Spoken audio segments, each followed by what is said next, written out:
안녕하세요. 돌쇠 뉴스 시작합니다. 12일 분신에 올라온 칼럼인데요.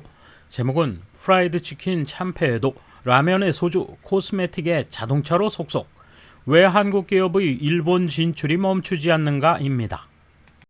전방위적인 일본 시장 공략에 나서는 한국 기업들을 소개하며 때론 고전해도 왜 도전을 계속하는지 분석한 칼럼인데요.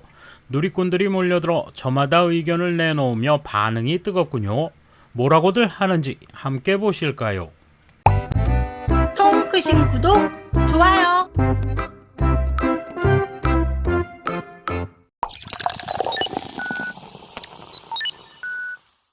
최근 한국에서는 일본 진출이 다소 붐을 이루고 있다. 지난 10월 도쿄에서는 한국 중소기업 수출 상담회 K콘 2022 재팬이 개최됐다. 주최는 중소벤처기업으로 한국 중소기업 30곳이 일본 소매업 80여 곳과 상담을 진행했다. 도대체 어떤 업계가 일본 진출을 꾀하고 있는가? 그리고 어떤 업계에서 한국 기업이 덩치를 키우고 있는가? 분야별로 알아보자. 일단 소비자에게 친숙한 식품 분야부터 보자. 한국 라면의 맛은 일본 기업이 지탱하고 있다. 한국의 라면 시장은 신라면으로 알려진 농심이 1위이고 2위는 삼양식품, 3위는 진라면을 판매하는 오뚜기이며 야쿠르트 그룹의 팔도 등이 뒤를 잇고 있다.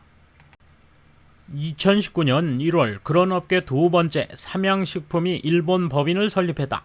오뚜기에게 2위 자리를 내줄 뻔했지만 2012년 매콤한 불닭 시리즈를 출시한 기업이다.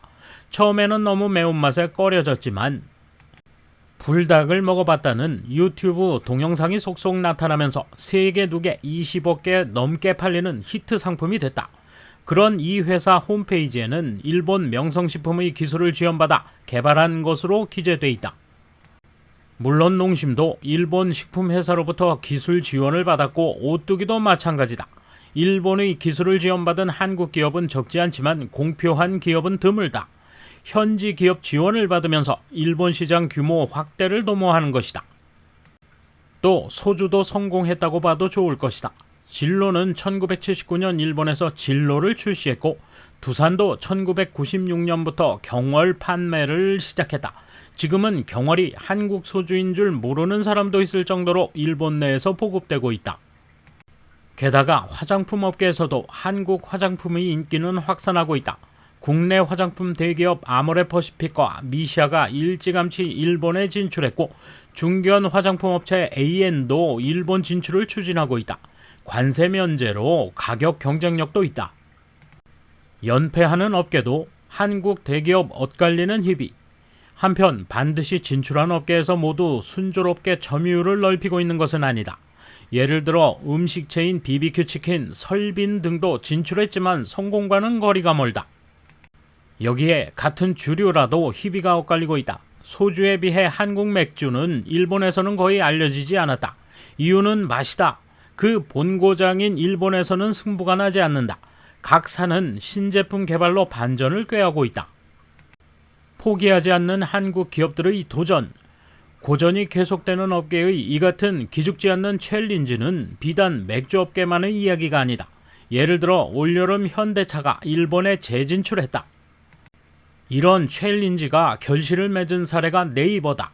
1998년 삼성으로부터 독립한 네이버는 2000년 일본어 서비스를 시작했다가 2005년 철수해야 했다. 네이버에 새로운 기회가 찾아온 것은 2011년 3월이다. 동일본 대지진 직후 도쿄로 출장 나온 이혜진 회장은 이재민이 SNS를 통해 가족 및 친척과 연락을 취하려는 모습을 목격했다. 이에 한국에서 보급되던 카카오톡을 참조해 네이버 라인을 개발했다. 라인은 본사를 도쿄에 두고 이 회장이 직접 도쿄에 머물며 개발 진두지휘를 했다. 네이버가 개발한 라인은 일상적으로 사용하는 한국인이 거의 없다. 한국보다 오히려 일본에서 성공한 사례다. 왜 한국 기업은 일본 시장을 지향하는가? 한국 기업이 일본 진출을 꾀하는 이유는 주로 세 가지다. 첫 번째는 시장 규모다. 일본 인구는 1억 2천만 명. 한국 시장은 포화되기 쉬워 일찌감치 해외로 눈을 돌렸다. 두 번째 이유는 선진국 등 제3국으로 나가는 발판이다. 마지막은 일본제라는 표기다. 앞서 이야기한 A에는 당분간 대리점을 통해서 수출할 생각이지만 장래에는 일본에 제조 거점을 둘 가능성도 있다고 한다. 한국 화장품은 일본에서는 인기가 있어 문제가 없지만 중국 시장은 다르다. 최근 일본에 제조 거점을 둔 중국 기업이 증가하고 있다. 마찬가지로 중국용 제품을 일본에서 만들려는 한국 기업도 나타나고 있다고 한다. 국내 일본 제품 불매 운동은 사실상 종식됐고 코로나19 사태로 끊겼던 왕래도 회복 조짐을 보인다. 이런 가운데 한일 양국 기업이 서로의 시장을 살피는 상황도 재개돼 활발해질 조짐이다.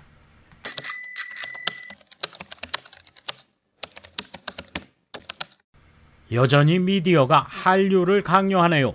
신라면은 그저 매울 뿐 맛의 깊이가 없다. 그렇다면 극단적으로 말해 일본의 일반 라면을 사서 고추를 원하는 만큼 넣는 편이 더 맛있게 먹을 수 있다.